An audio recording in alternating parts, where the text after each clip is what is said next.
NIS DLEDৰ সম্পৰ্কে এটা গুৰুত্বপূৰ্ণ খবৰ এই ভিডিঅ'টোৰ যোগেদি আপোনালোকক জনাব বিচাৰিছোঁ 2025 চনৰ 17 জুনৰ দিনাখন এখন জাননী প্ৰকাশ পাইছে DWৰ ফালৰ পৰা আৰু সেই জাননীখনত দিয়া তথ্য অনুসৰি 2023 চনৰ 26 ডিসেম্বৰ যি LPUPৰ কাৰণে বিজ্ঞাপন প্ৰকাশ পাইছিলে সকলোৱে গমেই পায় যে 5550টা পোষ্টৰ কাৰণে এডভাৰটাইজ ওলাইছিলে 2023 চনৰ 26 ডিসেম্বৰৰ দিনাখন আৰু সেই 5550টা পোষ্টৰ যিসকলে NIS DLEDৰ প্ৰাৰ্থীয়ে এপ্লাই কৰিছিল অৱশ্যে সেই এডভাৰটাইজত 18 মহীয়া NIS DLEDক এপ্লাই কৰিবলৈ দিয়া হোৱা নাছিল যদিও NIS DLEDৰ প্ৰাৰ্থীসকলে কিন্তু এপ্লাই কৰিছিলে সৰহখিনি এটা সেই সকলৰ কাৰণে এই গুৰুত্বপূৰ্ণ খবৰটো আহিছে যে DWৰ ইতিমধ্যে ডকুমেন্টছ ভেৰিফিকেশনৰ ফাৰ্স্ট ফেজ হৈ গৈছে আৰু সেকেন্ড ফেজৰ যি ফিজিক্যাল ডকুমেন্টছ ভেৰিফিকেশন সেইখিনি এতিয়া তালিকা প্ৰকাশ পাব আৰু সেই NIS DLEDৰ প্ৰাৰ্থীসকলে এই সেকেন্ড ফেজ ভেৰিফিকেশনত তেওঁলোকৰ যাৰ যি তাৰিখে নাম আহিব তাৰমানে এখন তালিকা PDF-ত আকৌ প্ৰকাশ পাব আমি ভিডিঅ'ৰ যোগেদি আপোনালোকক জনাম কিন্তু আগতীয়াকৈ আমি আগৰ ভিডিঅ'টো জনাই থৈছিলোঁ যে CTETৰ ক্যান্ডিডেটৰ সকলৰ কাৰণে কি ডকুমেন্টছৰ প্ৰয়োজন হৈছিল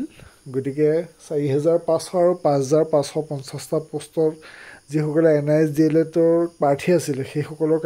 কাৰণে কি ডকুমেন্টছ লাগিব সেই কথাখিনি আমি আগৰ ভিডিঅ'ত জনাইছিলোঁ আপোনালোকে আগৰ ভিডিঅ' চাইছে যদি গমেই পায় অৱশেষত সেই খবৰটো আহিলে আমি আগতীয়াকৈ জনাইছিলোঁ যে CTETৰ হাইকোৰ্ট কৰা প্ৰাৰ্থীসকলৰ কাৰণে যিখিনি তথ্য দৰকাৰ হৈছে ঠিক তেনেদৰে 5550টা আমাৰ DWৰ এডভাৰটাইজৰ মতে সেই পোষ্টত এপ্লাই কৰা NIS DLEDৰ সকলৰ কাৰণেও দৰকাৰ হ'ব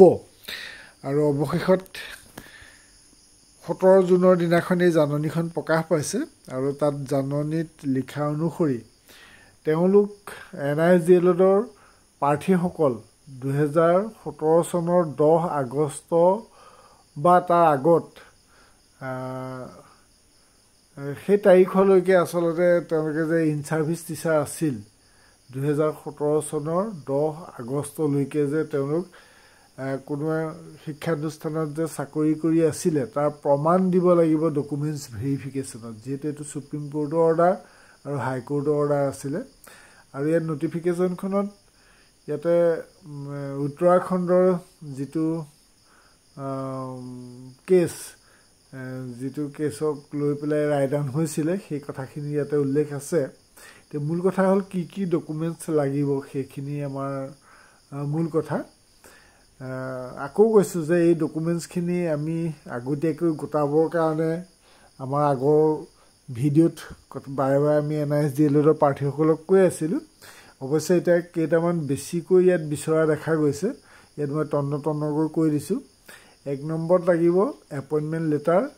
and accepted joining report of the applicant গতিকে এপইন্টমেন্ট লেটাৰখন লাগিব তেওঁ প্ৰাইভেট স্কুলে হওক ভেঞ্চাৰে হওক যিহতে নহওক চৰকাৰীয়ে হওক তেওঁ নিযুক্তি যে পাইছিল আগতে NIS DLEDৰ প্ৰাৰ্থীসকলে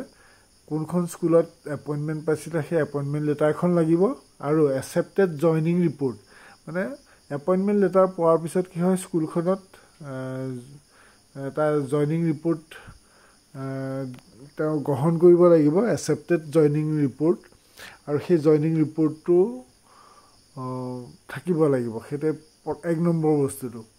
দুই number hall minutes of the school managing committee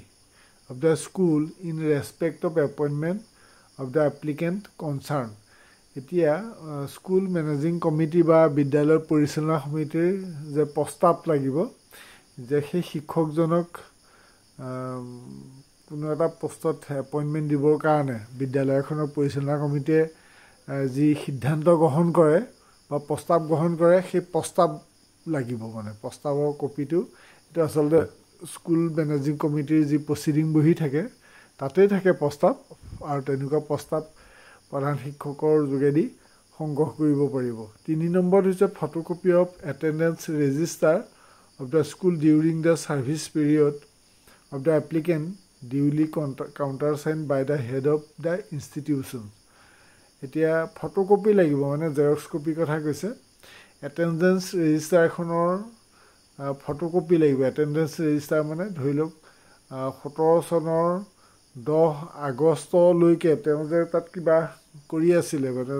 শিক্ষকতা কৰি আছিলে সেইটো প্ৰমাণ হিচাপে শিক্ষকৰ যি এটেণ্ডেন্স ৰেজিষ্টাৰ থাকে শিক্ষকসকলে চহী কৰা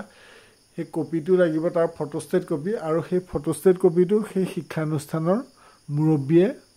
এটেষ্টেড কৰি কাউণ্টাৰ চাইন কৰি দিব লাগিব মানে তাতে চহী কৰি দিব লাগিব আৰু সেইটোহে প্ৰমাণিত হ'ব তাৰপিছত 4 নম্বৰ হৈছে certificate issued by the school authority specifying the service of the applicant in the school as on এইটো 10 আগষ্ট 2017 এখন চাৰ্টিফিকেটৰ কথা কৈছে certificate issued by school authority বিদ্যালয়ৰ কৰ্তৃপক্ষই দিয়া এখন প্ৰমাণপত্ৰ লাগিব তেওঁ যে তাত মানে চাকৰি কৰি আছে সেই প্ৰমাণ হিচাপে এটা এটা চাকৰি কৰি থকা এখন প্ৰমাণ লাগে যে 2017 চনৰ 10 আগষ্টলৈকে যে তেওঁ কৰি থকাটো হয় সেইটো প্ৰমাণ হিচাপে এখন প্ৰমাণপত্ৰ লাগিব বিদ্যালয়ৰ কৰ্তৃপক্ষৰ পৰা দিয়া তাৰপিছত 5 নম্বৰত আছে চেলাৰী ষ্টেটমেণ্ট চেলাৰী ষ্টেটমেণ্টটোত এইখিনিতে অলপ অসুবিধা আছে যে প্ৰাইভেট স্কুলৰ ক্ষেত্ৰত চেলাৰী ষ্টেটমেণ্ট তেনেধৰণে নাথাকেই কাৰণ প্ৰাইভেট স্কুলত আমি গম পোৱা মতে প্ৰাইভেট স্কুলত তেনেধৰণৰ কোনো ডিএ বেচিক পে বা তেনেধৰণৰ নিয়ম পালন কৰি পেলাই প্ৰাইভেট স্কুলত নাথাকে এটা ফিক্স দৰমহা এটা থাকে আৰু সেই দৰমহাটো সাধাৰণতে কোনো ধৰণৰ pay band basic pay DA এনেকুৱা ওপৰত ভিত্তি কৰি হোৱা দেখা নাযায় অৱশ্যে কোনো কোনো বিদ্যালয়ত কেন্দ্ৰীয় বিদ্যালয় বা ক'ৰবাত থাকিব পাৰে কিন্তু আমি যিবিলাক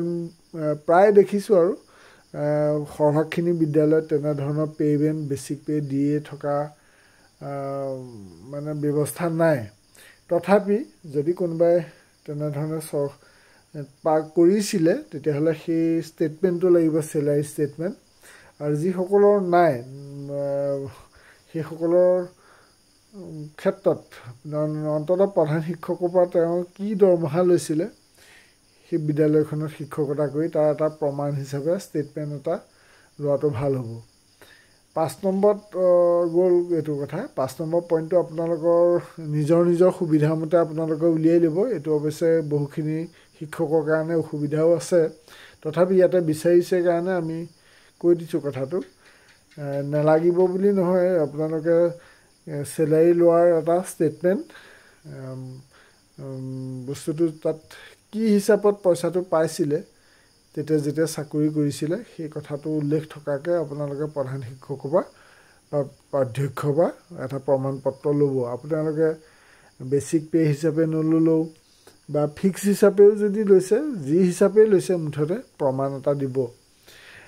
একেবাৰে 6 নম্বৰত আছে ইউডাইচ ৰেকৰ্ডছ এইটোৰ ওপৰত আমি আগতে ভিডিঅ' প্ৰস্তুত কৰিছিলোঁ UDISE records as a proof that the applicant was in service as on এইটো 10 আগষ্ট 2017ত তেওঁ যে চাকৰি কৰি আছিলে তাৰ প্ৰমাণ হিচাপে ইউডাইচ ৰেকৰ্ডছটো লাগিব এতিয়া আপোনালোকৰ ইউডাইচৰ সম্পৰ্কত মই আগৰ ভিডিঅ'ত প্ৰস্তুত কৰি কৈছিলোঁ আকৌ আপোনালোকক মনত পেলাই দিওঁ যে ইউডাইচ ৰেকৰ্ডছটো পাবলৈ হ'লে আপোনালোকে ইউডাইচ UDISC এনেধৰণে গুগলত চাৰ্চ কৰিব লগত প্লাছ যোগচিনটো দিব প্লাছ শব্দটো লিখিলেও হয় বা যোগচিনটো দিব ইউডাইচ প্লাছ টিচাৰ বুলি লিখিব ইউডাইচ প্লাছ টিচাৰ বুলি লিখি আপোনালোকে গুগলত চাৰ্চ কৰিলে তাতে ইউজাৰ নেম তাৰপিছত পাছৱৰ্ড তাৰপিছত কেপচা বহুৱাবলৈ দিব ইউজাৰ নেমত আপোনাৰ কি দিব লাগিব সেই আপুনি যিখন বিদ্যালয়ত শিক্ষকতা কৰিছিল তাৰ ইউডাইচ কোডটো দিব লাগিব পাছৱৰ্ডটো সেই প্ৰধান শিক্ষকে জানে প্ৰধান শিক্ষকৰ যোগেদি পাছৱৰ্ডটো ল'ব লাগিব যদি আপোনাক পাছৱৰ্ড নিদিয়ে তেতিয়া আপুনি সেই বিদ্যালয়খনৰ অধ্যক্ষ বা প্ৰধান শিক্ষককে দায়িত্ব দিব যে আপোনাৰ টিচাৰ প্ৰফাইলটো উলিয়াই দিবলৈ টিচাৰ ইউডাইচ প্লাছ টিচাৰলৈ গ'লেই আপোনালোকে সেই ৰেকৰ্ডছখিনি চালে আপোনালোকৰ সেই আগৰ বছৰতে হওক যিমান পাৰি পুৰণা চাব পুৰণা যিটো আগৰ যদি ৰেকৰ্ডটো দেখুৱাব পাৰে সেই UDIS ৰেকৰ্ডটো আপোনালোকে দেখুৱাব লাগিব এই 6টা মেইন পইণ্ট ইয়াতে কৈছে তাৰপিছত আৰু আছে এইখিনি যে এতিয়া 6টা কথা ক'লে এতিয়া আপোনালোকৰ কথাটো আহিব কি 6টা লাগিবই নেকি ইয়াতে 1 নম্বৰ পইণ্টত কি লিখা আছে সেইটো চাওক paper related to proof of in service as on 10 August 2017 vide বুলি লিখিছে তাৰ মানে আচলতে এই কথাখিনি এইটোই বুজাইছে যে 2017 চনৰ 10 আগষ্টলৈকে আপুনি যে চাকৰি কৰি আছিল তাৰ প্ৰমাণ হিচাপে এই তথ্যবোৰ দেখুৱাব লাগিব ইয়াতে 6টা তথ্য হয়তো সকলোৱে নোলালেও আপুনি চেষ্টা কৰিব 6টা তথ্যই আপুনি গোটাবলৈ যদি নোলায়ও তথাপি আপুনি ইমান চিন্তাত নপৰিব ইমান হতাশ নহ'ব আপুনি যিখিনি গোটাব পাৰে লৈ যাব ডকুমেণ্টছ ভেৰিফিকেশ্যনলৈ কাৰণ 6টাই লাগিব বুলি ইয়াতে কোৱা নাই এই ধৰণৰ তথ্যখিনি লাগিব মানে আপুনি প্ৰমাণ দিব পাৰিব লাগিব সেই ডকুমেণ্টছ ভেৰিফিকেশ্যন কমিটিক যিখিনি ডকুমেণ্টছ ছাবমিট কৰিব আপুনি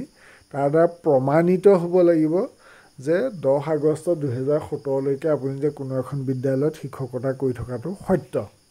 কিন্তু এই 6টাই লাগিব বুলি ইয়াতে কোৱা নাই কিন্তু আপুনি চেষ্টা কৰিব আটাইকেইটা গোটাবলৈ 2 নম্বৰত গুৰুত্বপূৰ্ণ বিষয়টো হৈছে এডমিশ্যন ৰেকৰ্ডছ বা admission slip of DLED course through NISৰ যোগেদি যে আপুনি এডমিশ্যন লৈছিল তাৰ ৰেকৰ্ডছটো আপুনি উলিয়াব